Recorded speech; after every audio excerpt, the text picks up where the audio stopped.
We own a 55-foot motor vessel named Adventure.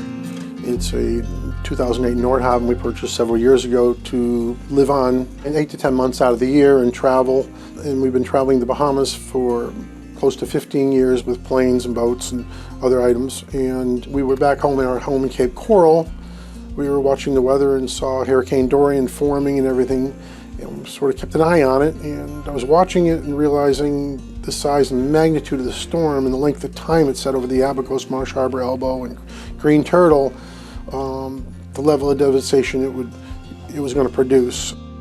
Being an ex-Coast Guard search and rescue individual, we've been to disasters before, and seeing what was going on and realizing that typically what happens in bad situations, it's like triage. You save the core and the extremities, well, it is what it is, and pretty much exactly what happened. The Bahamian government was overloaded with just taking care of the bigger islands, and the smaller islands were pretty much left to fend for themselves. We arrived at Green Turtle Cay on approximately 10 days after the hurricane. We put together a relief effort, my wife Lorraine and I, strictly humanitarian. We're not an NGO, we're just husband and wife.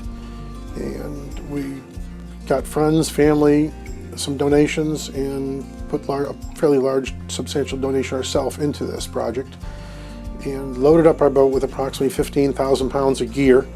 And in the meantime, we hooked up with another NGO because I did a Facebook post. In doing so, we hooked up with the right connections to fill the boat with supplies, and we came over with approximately 8 to 10 people and set up a food kitchen in the center of town, the settlement of Green Turtle Cay, and started feeding the town, the people, the volunteers, and helping in whatever way we could, not just in food. In doing so, we just met a host of wonderful residents of Green Turtle Cay that had a massive disaster happen but came together. We were cooking approximately 300 meals a day, 300-400 meals a day, or serving, depending on what the volume of the residents were. But all the residents came down for food, breakfast, dinner. We met with the NGOs that were here and the other volunteers, and if they needed lunches, we made lunches for them and brought out Gatorade and other supplements to try to make everything and everybody else's mission a success. It wasn't about what we were doing. It was about whatever we could do for the island and the island people. We went through most all the homes in the settlement and other parts of the island where we could get to people, just to see what their real needs were.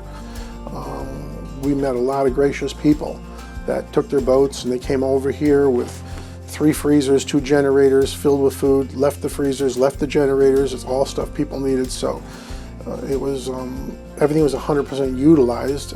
One donor individual actually chartered a DC-3 and brought in 7,000 pounds of food twice over to Treasure Cay, which then became a challenge for us to go to Treasure Cay and move all the food here. There was only one ferry boat at the time. They were gracious enough to work with us on that, along with so many volunteers, and local residents just stepped up big time.